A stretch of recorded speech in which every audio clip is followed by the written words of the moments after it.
오늘은 촬영이 좀 늦었습니다. 어제 좀 일이 있어가지고 늦잠을 잤더니 새벽에 일어나지 못하겠더라고요. 개인적으로 저한테 질문사항이 왔습니다. 이제 오늘 그 부분을 얘기를 드려야 될 것 같은데, 과거와 지금 다른 게 뭐냐. 근데 사실 과거와 지금 다른 게 무엇인지는 계속 말씀을 드렸거든요. 그런데 이제 그것에 대해서 종합적인 어떤 정리, 그리고 이제 그렇게 정리가 됐는데도 불구하고 시장이 밀려 올라가는 이유, 뭐 이런 것들에 대한 궁금증이실 것 같아요. 그래서 시장이 올라가는 이유도 마지막에 최종적으로 정리를 해드리고, 지금 상황이 지금이 다른 게 무엇인가 라고 하는 부분도 같이 오늘 말씀을 드릴 건데, 일단 이제 질문사항 중에 이게 있으셨어요. 파산이 일어나고 있지 않다. 지금 생각하는 것보다. 그러니까 파산이 일어날 거라고 얘기하는데 파산은 안 일어나고 있다. 잘 안 보인다. 이런 얘기를 하셨는데, 이건 이미 계속 보여드렸지만 미국의 ABI 쪽, 은행 쪽 그 파산 관련된 자료 이미 계속 보여드렸잖아요. 그래서 여기 보시면 이게 이제 이 데이터는 뭐냐면 이제 7월까지를 비교해야 되니까 이 각각 연도에 7월까지의 파산 합계, 그러니까 기업회생 절차를 했던 합계예요. 그러면 이게 2011년도에 딱 11년도부터 추세를 보면 쭉 내려왔죠. 그죠? 잠깐 반등하겠지만 여기서부터 이제 약간 반등하기 시작했는데, 올해 들어서는 작년 대비 30%나 늘었어요. 그러니까 파산 속도가 굉장히 빨라졌습니다. 빨라졌어요. 두 번째는 그 은행 영역인데요. 이거는 이 은행 데이터 중에서 우리 미국에 보면 카멜이라고 하는 게 있거든요. 자, 이건데 이 카멜스라고 하는 게 뭐냐면 은행 안정성을 레이팅하는 거예요. 평가하는 건데 한 6가지 조건을 평가합니다. 이 평가를 해가지고 1부터 5까지 나누는데 1이 가장 좋은 거고 5가 가장 나쁜 건데, 여기 제가 보여드리는 이 데이터에 있는 은행들은 4거나 5예요. 그러니까 굉장히 안 좋은 거죠. 그런데 이 숫자가 여기 보시면 이제 여기 타이틀이 있고 63까지 내려왔으니까 62개죠. 그게 언제냐면 이게 2019년도 4쿼터까지예요. 2019년 4쿼터까지. 그런데 2021년도 1쿼터, 그러니까 지금 1분기까지죠. 1분기까지를 놓고 보면 66까지 찍혔으니까 65개죠. 그래서 3개가 늘어났고, 그 다음에 이 전체 은행의 그 부실되는 자산 총 규모, 총 자산 총 규모는, 그러니까 부실화 위험성이 있는 자산 총 규모는 이게 이제 $1000거든요. 100만 달러, 이게 10억 달러인데 이게 한 520억 달러 정도 돼요. 이게 어느 정도 규모냐면 미국에서 글로벌 금융위기 때 시티뱅크가 위험이 생겨서 시티뱅크한테 제공한 구제금이 제가 알기로 450억 달러인가 500억 달러 좀 안 될 거예요. 그러니까 이게 작은 규모는 아닙니다. 일단 그렇게 생각을 하시면 되고, 그러니까 은행 쪽에서도 뭔가 문제가 있는 부분들이 스물스물 뭔가 올라오고 있다는 거예요. 또 한 가지는 이미 보여드렸지만 이거 S&P 글로벌 데이터죠. LCD 쪽에서 파산이, 그러니까 그 US 레버리지론, 투기등급사 채권의 디폴트가 계속 일어나고 있다고 말씀드렸잖아요. 이렇게 쭉. 글로벌 금융위기 때도 마찬가지지만 경기 수축이 진행되면서 계속 이게 지속돼요. 경기 확장 국면에 진입하고서도 이건 계속 일어날 거야. 그때는 이제 여기 3% 중반대까지만 왔어, 3%대까지 왔었는데 그 이후의 데이터에 보면 4% 가까이 육박해 있잖아요. 이것도 이제 S&P 글로벌 보도인데, 그러니까 결과적으로 계속 늘어나고 있다는 거예요. 그러니까 기업체의 파산, 그 다음에 그 회사체의 디폴트, 이런 것들이 계속 일어나고 있는 거예요, 사실은.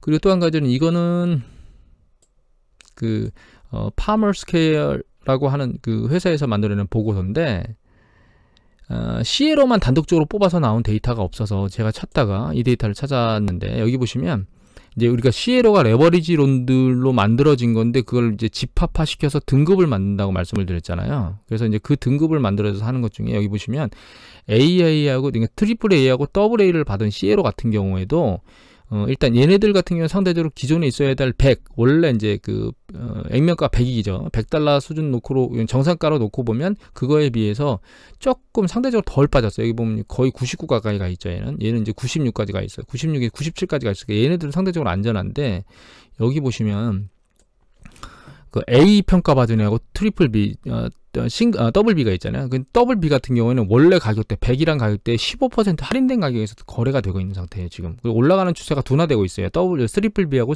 더블 B는. 그러니까 이거 안정도가 아직 불확실한 상황으로 현재 시장이 움직이고 있다는 얘기예요. 7월 20일자거든요. 그러니까 지금 이제 뭔가 시장에서 파산이 일어나고 있고 회사채 역시 디폴트가 일어나고 있고 그다음에 시에러가루 금융상품에도 위험성을 계속 내포하고 있는데 문제는 얘가 가장 중요한 문제는 이런 일들이 일어나고 있음에도 불구하고 이거를 투자 시장에서 용인하지 않는다는 거예요. 악재로. 그게 중요한 내용입니다. 사실은. 시장에서 반영 안 하고 있다는 거. 그 다음에 또 이제 그 악재에 대한 부분이 왜 희석되고 있냐면 이건 이제 조선비즈 기사인데요. 경기 부양을 위해서 돈을 풀었더니 신용카드 빚이 줄었어요. 그러니까 원래 이제 신용카드나 이런 것들로 봉쇄가 되게 되면 이제 사람들이 월급은 못 받고 막 이렇게 돈을 있는 것들을 갖다 쓰거나 그 중소기업자들이 신용카드로 빚을 내서 쓰거나 혹은 그 저축 금액이 쌓여 있는 걸 쓰고 있다라는 얘기들을 이미 보여드렸잖아요. 35%가 그렇게 하고 있다라는 기사를 보여드렸잖아요. 근데 이제 그렇게 하는 사람들도 있고 좀 그나마 잘 버티는 사람도 있는데 그게 이제 폭발적으로 늘어나지 않는 이유는 구제금을 받아가지고 첫 번째 이제 이 빚을 갚거나 기존에 있던 빚을 갚을 수도 있겠죠. 그 다음에 그걸 쓰거나 그러니까 이거죠. 저희가 구제금을 받았는데 그 구제금을 받은 돈을 가지고 우리가 카드 같은 회사에서 카드 회사나 이런 쪽으로 받았잖아요.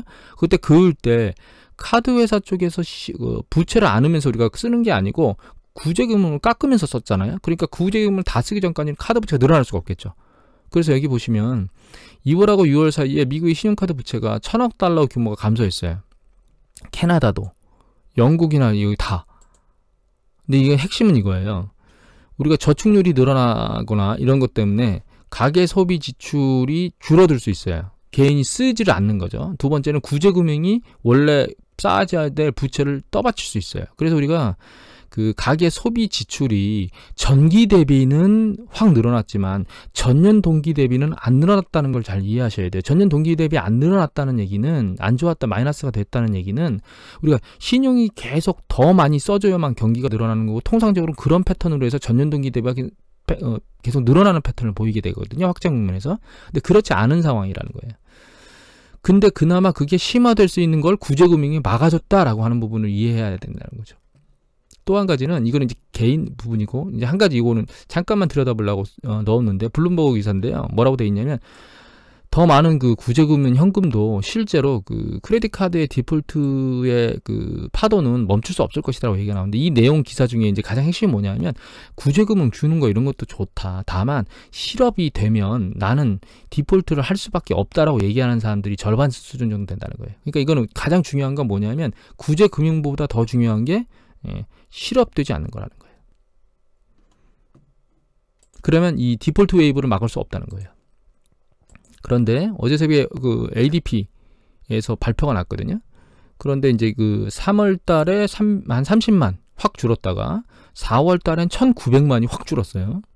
민간 고용에서. 그러다가 5월 달에 경제 재개가 오픈되기 시작했죠. 5월 달부터 330만 늘었다가 6월 달에 완전히 오픈된 데가 많았잖아요. 430만으로 늘었는데 7월 달에는 갑자기 신규 고용이 16만 7천으로 뚝 떨어졌어요. 이거는 뭐죠? 경제가 재개됐다가 재봉쇄되는 과정 중에 고용이 확 위축됐다는 겁니다. 결과적으로. 숫자가. 그런데 이미 보신 데이터지만 보시면 신규 실업수당, 그러니까 신규 실업수당 청구 건수는 130만 건까지 줄었다가 142만 건으로 늘어났고 그 다음에 143만 건으로 늘어났거든요. 그러니까 고용이 되는 속도는 확 줄었는데 신규로 실업수당을 신청하는 사람은 늘으니까 결과적으로는 뭐예요? 고용률이 안 좋아지겠죠. 보면 여기 보시면 이제 실업률은 이제 늦게 한 달 만에 발표되니까 여기 그 보험 관련 실업률을 보면 내려오다가 터닝돼서 올라갔잖아요. 주간으로. 그러니까 실업률도 올라갈 수밖에 없는 상황이에요. 지금 상황으로 보면. 그러면 이미 앞에서 봤던 카드 대란과 같은 것처럼 일단 실업이 무엇인가 회복이 제대로 늦어지면 경제가 안 좋아지는 상황이 연속적으로 일어날 수밖에 없다는 거예요. 왜냐하면 개인은 소비를 못할 거고 기업의 매출에 영향을 미칠 거고 그러면 기업은 한계에 봉착하게 되겠죠.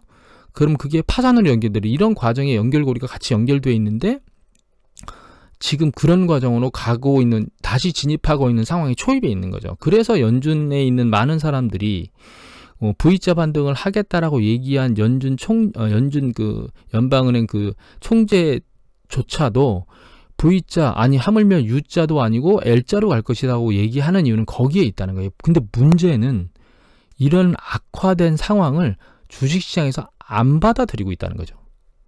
우리가 고민해 봐야 될 건 주식시장의 움직임도 있지만 경제의 밑바닥이 어떻게 흘러가는 것도 같이 맞물려야 되는데, 문제는 경제의 흐름을 주식시장이 반영하지 않다고 있다는 게 중요하다는 겁니다. 지금 핵심은 사실은.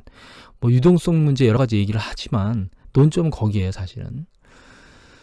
그리고 또 한 가지, 이 부분을 얘기 드릴게요. 이제 어떤 분이 이런 얘기를 하셨어요. 무슨 얘기를 했냐면, 이거 이제 제가 어떤 분이라고 말씀 안 드리겠습니다.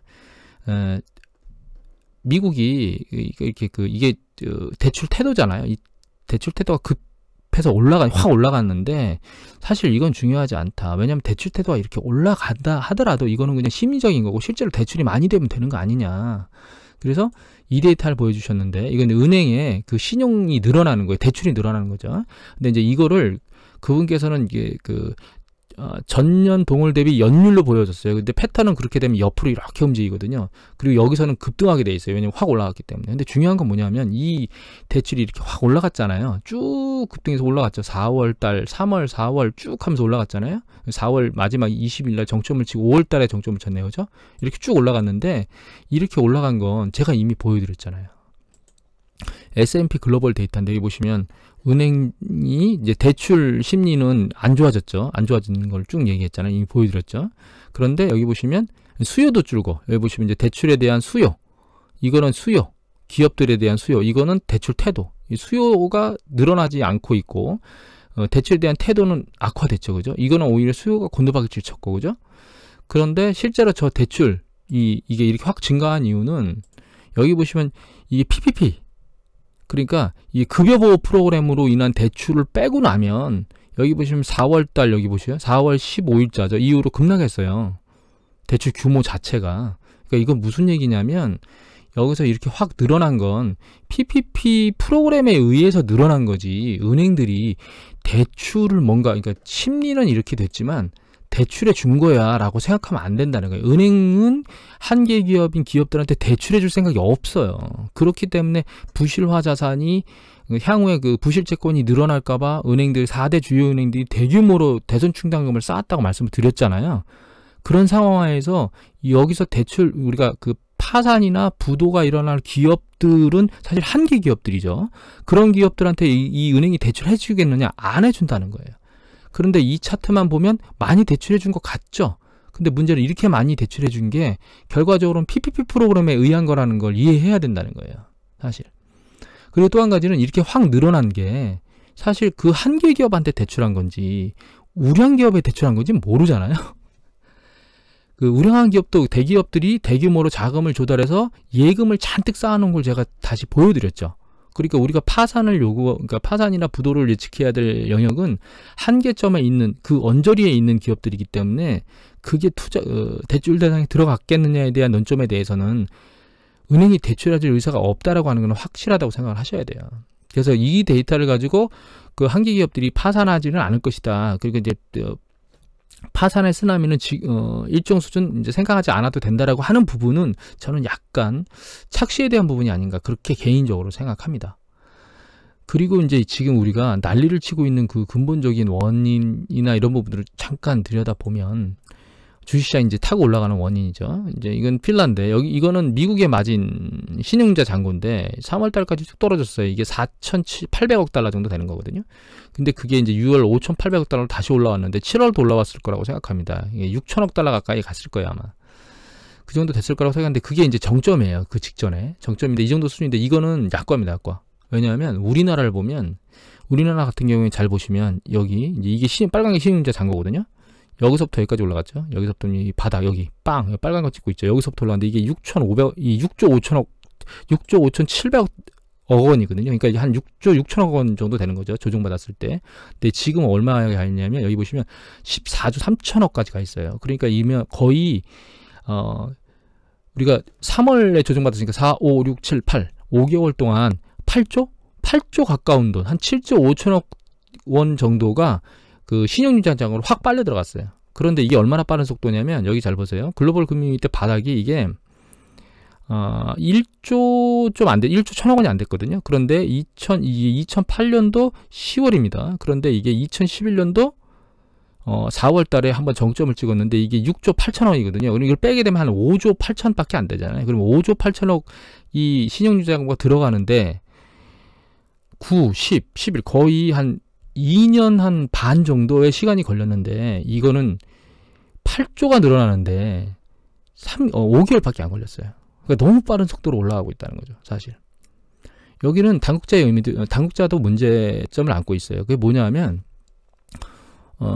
우리가 시장이 급락할 때 공매도를 제한하는 것처럼 너무 빠른 속도로 신용이 팽창되면 그것도 역시 막아주는 액션을 취해야 되는데 지금 금융당국자는 그 액션은 취하지 않고 있습니다. 그러니까 이런 상황에서 주식시장이 날아가는 것에 대해서 용인하고 있다는 뜻이에요. 그리고 공매도에 대해서 다시 진행할지 안 할지는 상황을 지켜봐야 되겠지만 일단은 공매도를 허가하지 않는 것을 늘릴 것 같아요. 제 상황은. 일단은 아무튼. 그리고 그래서 이 상황이 얼마나 심각하냐면 여기 보시면 증권사가 한도 소진됐잖아요. 대한데일리 기사에 보면 증권사 한도가 소진이 됐다니까요. 그래서 이미 이 기사는 보여드렸죠. 삼성증권은 별도 공시까지는 신용거래융자뿐만 아니라 증권담보대출 다 안 되죠. 다른 데도 다 마찬가지, 이제 다 똑같진 않지만 예탁증권 담보대출을 중단하고 있거나 뭐 일단 신용 공여 한도를 관리하고 있다거나 등급을 줘서 뭔가를 하고 있다거나 이런 행위들을 하고 있어요.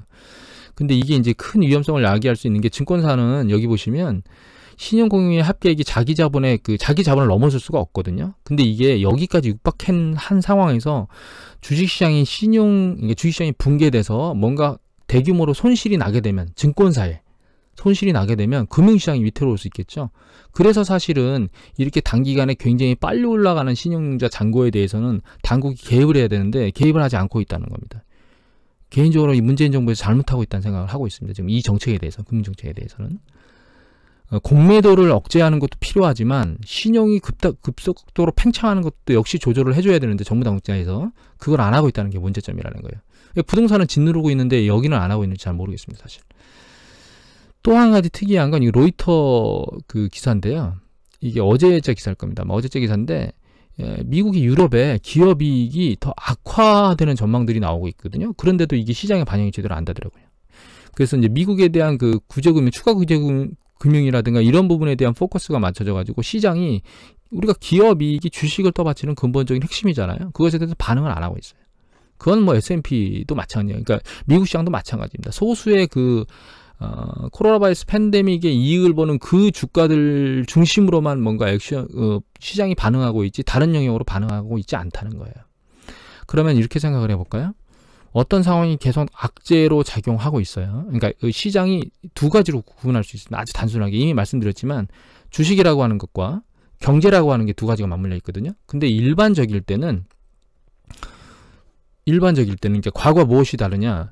과거 같은 경우에는 주식시장이 이렇게 붕괴되는 과정 중에, 그러니까 경기 수축 국면이 길게 일어나면서 주식시장도 긴 시간 붕괴됐어요. 점진적으로. 그런데 이번에는 락다운이라는 문제 때문에 굉장히 빠른 속도로 주식시장이 붕괴됐었거든요.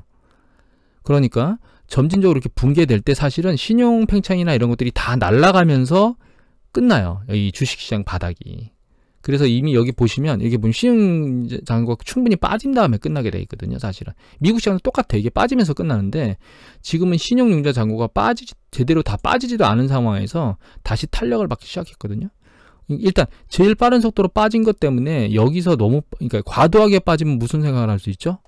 반등하게 되면 단기간에 그 이익을 극대화할 수 있는 그런 포커스가 생기거든요. 이것처럼 점진적으로 빠지면 이 점진적으로 빠진 정도가 낮기 때문에 여기서 들어가 봐야 얼마 먹지 못하겠다는 생각을 하는데 순식간에 과도하게 빠지면 단기간에 빠진 속도가 빠르니까 훨씬 싼 가격에 주식을 매수할 수 있는 거죠. 그래서 미국의 로빈후드나 이런 쪽에서 동전주를 매수하는 이유가 거기에 있거든요, 사실은.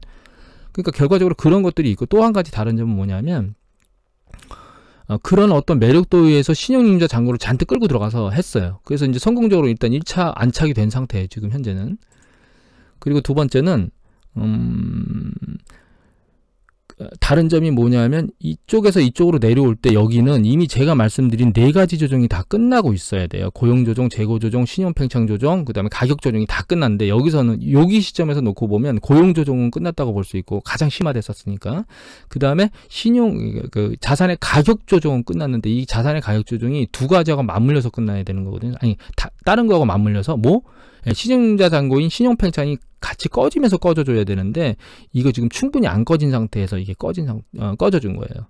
그러니까 주식이 갑자기 내려준 거예요. 이 얘기를 왜 드리냐면 이 문제는 지금 빠져 있어요. 시장에. 수매율이 잘 올라오지도 않아요. 2020년도 8월 5일자 얄린 리서치에서 발표한 이 MSCI 포워드 P 데이터인데 잘 보시면 이거 계속 보여드렸지만 여기 보시면 지금 현재 여기 와 있거든요. 미국 겁니다. 20.7 와 있는데 여기 글로벌 금융위기 한 25까지 갔어요. 그러니까 아직까지 올라가는 여러 건 있어요. 사실은 이걸로 놓고 보면. 하지만 여기 IT 버블대로 놓고 보면 굉장히 높아요. 그리고 또 한 가지 이거 이외에 이거는 그룹포커스라고 하는 사이트인데요. 여기 보면 이게 뭐냐면 미국의 GDP 대비 시가총액 비중인데요. 여기 보시면 지금 현재 175.6이거든요. 여기 찍히신 거 보이시죠?